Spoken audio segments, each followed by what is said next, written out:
Chapter 3 of The Time Machine by H. G. Wells. I told some of you last Thursday of the principles of the time machine, and showed you the actual thing itself, incomplete, in the workshop. There it is now, a little travel-worn, truly, and one of the ivory bars is cracked, and a brass rail bent, but the rest of it sound enough. I expected to finish it on Friday, but on Friday, when the putting together was nearly done, I found that one of the nickel bars was exactly 1 inch too short, and this I had to get remade, so that the thing was not complete until this morning. It was at 10 o'clock today that the first of all time machines began its career. I gave it a last tap, tried all the screws again, put one more drop of oil on the quartz rod, and sat myself in the saddle. I suppose a suicide who holds a pistol to his skull feels much the same wonder at what will come next as I felt then. I took the starting lever in one hand and the stopping one in the other, pressed the first, and almost immediately the second.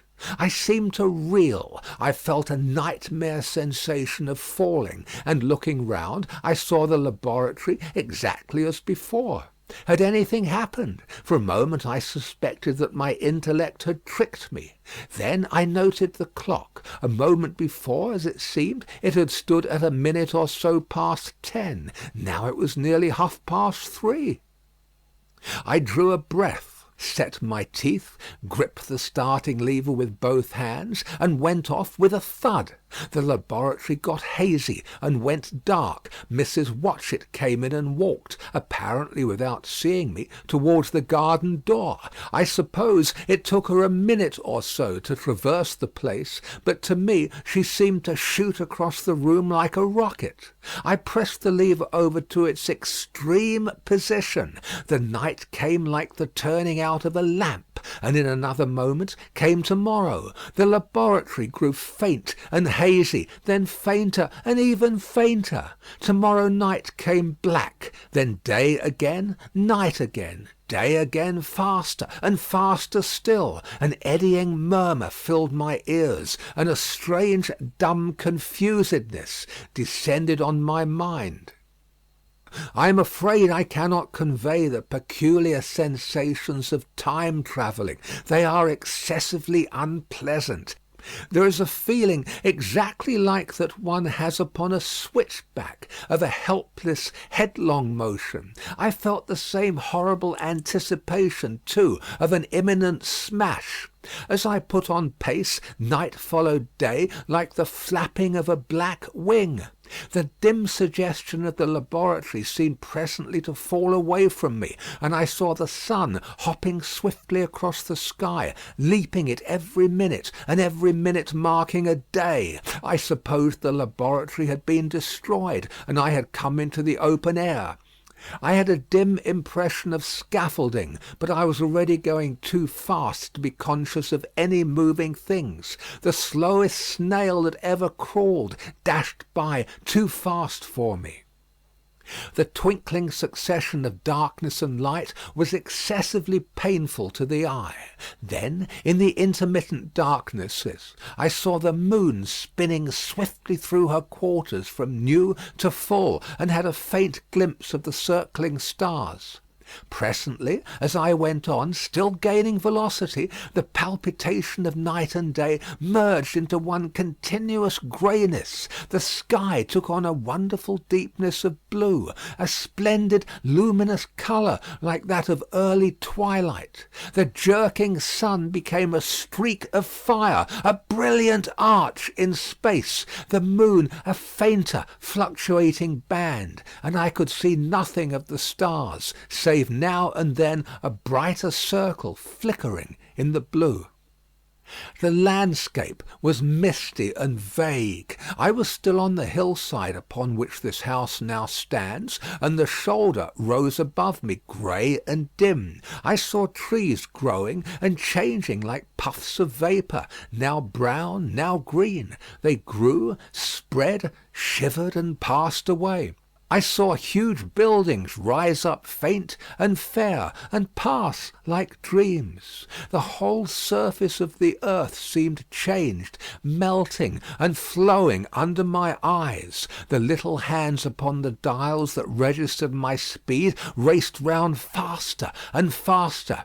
Presently I noticed that the sun belt swayed up and down from solstice to solstice in a minute or less, and that consequently my pace was over a year a minute, and minute by minute the white snow flashed across the world and vanished, and was followed by the bright, brief green of spring.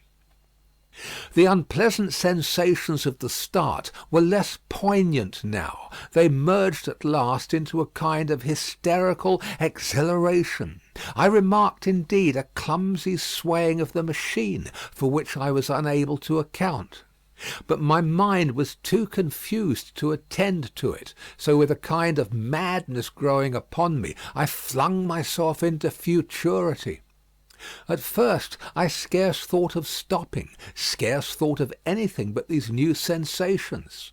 But presently a fresh series of impressions grew up in my mind, a certain curiosity, and therewith a certain dread, until at last they took complete possession of me. What strange developments of humanity, what wonderful advances upon our rudimentary civilization, I thought, might not appear when I came to look nearly into the dim elusive world that raced and fluctuated before my eyes. I saw great and splendid architecture rising about me, more massive than any buildings of our own time, and yet, as it seemed, built of glimmer and mist. I saw a richer green flow up the hillside, and remain there without any wintry intermission. Even through the veil of my confusion, the earth seemed very fair, and so my mind came round to the business of stopping. The peculiar risk lay in the possibility of my finding some substance in the space which I or the machine occupied. So long as I travelled at a high velocity through time, this scarcely mattered. I was, so to speak, attenuated, was slipping like a vapour through the interstices of intervening substances.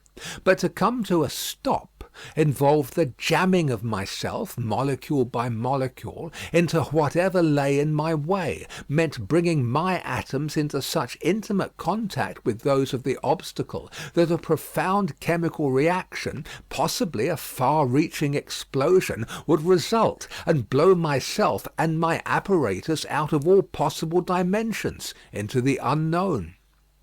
This possibility had occurred to me again and again while I was making the machine, but then I had cheerfully accepted it as an unavoidable risk, one of the risks a man has got to take.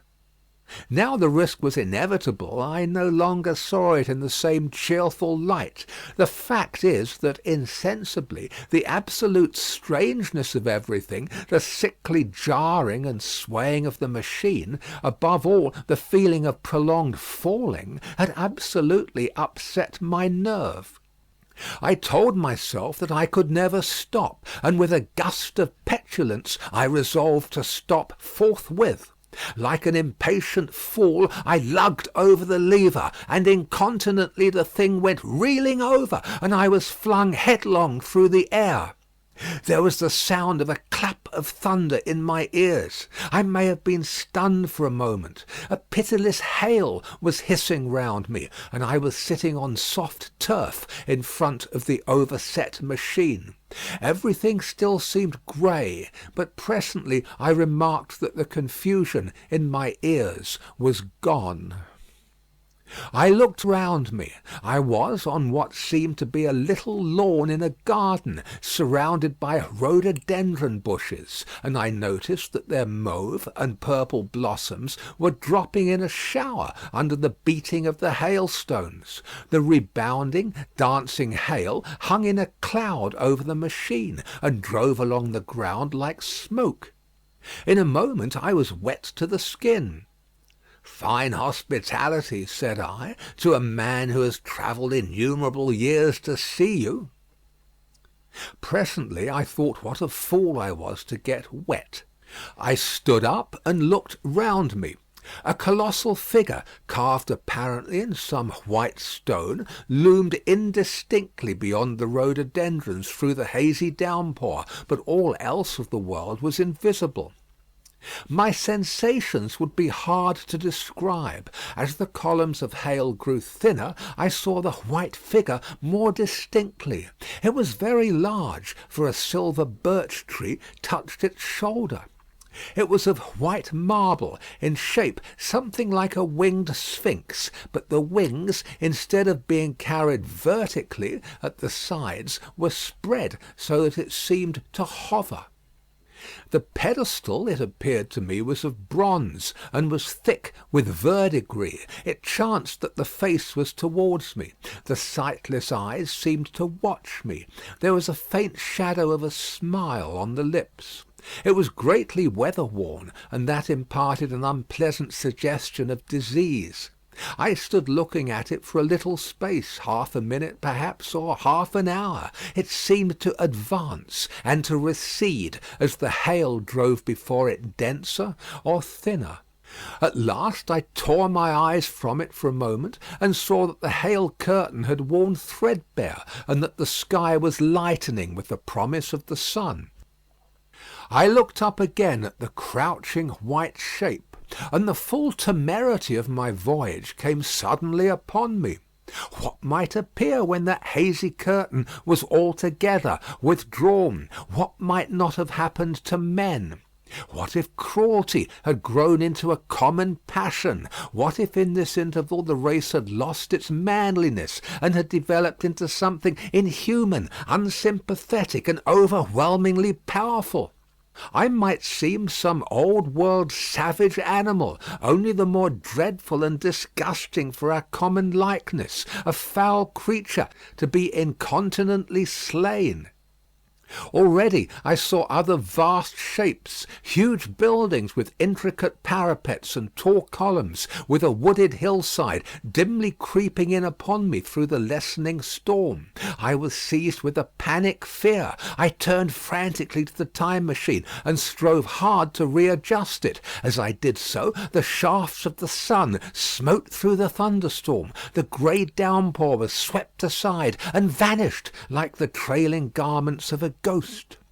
Above me, in the intense blue of the summer sky, some faint brown shreds of cloud whirled into nothingness. The great buildings about me stood out clear and distinct, shining with the wet of the thunderstorm, and picked out in white by the unmelted hailstones piled along their courses. I felt naked in a strange world.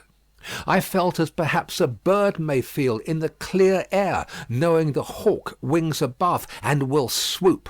My fear grew to frenzy. I took a breathing space, set my teeth, and again grappled fiercely, wrist and knee, with the machine. It gave under my desperate onset and turned over. It struck my chin violently. One hand on the saddle, the other on the lever, I stood panting heavily, in attitude to mount again. But with this recovery of a prompt retreat, my courage recovered. I looked more curiously and less fearfully at this world of the remote future. In a circular opening, high up in the wall of the nearer house, I saw a group of figures clad in rich soft robes. They had seen me, and their faces were directed towards me. Then I heard voices approaching me. Coming through the bushes by the white sphinx were the heads and shoulders of men running. One of these emerged in a pathway leading straight to the little lawn upon which I stood with my machine. He was a slight creature, perhaps 4 feet high, clad in a purple tunic, girdled at the waist with a leather belt. Sandals or buskins, I could not clearly distinguish which, were on his feet. His legs were bare to the knees, and his head was bare. Noticing that, I noticed for the first time how warm the air was. He struck me as being a very beautiful and graceful creature, but indescribably frail. His flushed face reminded me of the more beautiful kind of consumptive, that hectic beauty of which we used to hear so much. At the sight of him I suddenly regained confidence. I took my hands from the machine. End of chapter 3. Recording by Paul Adams, www.yawnguy.com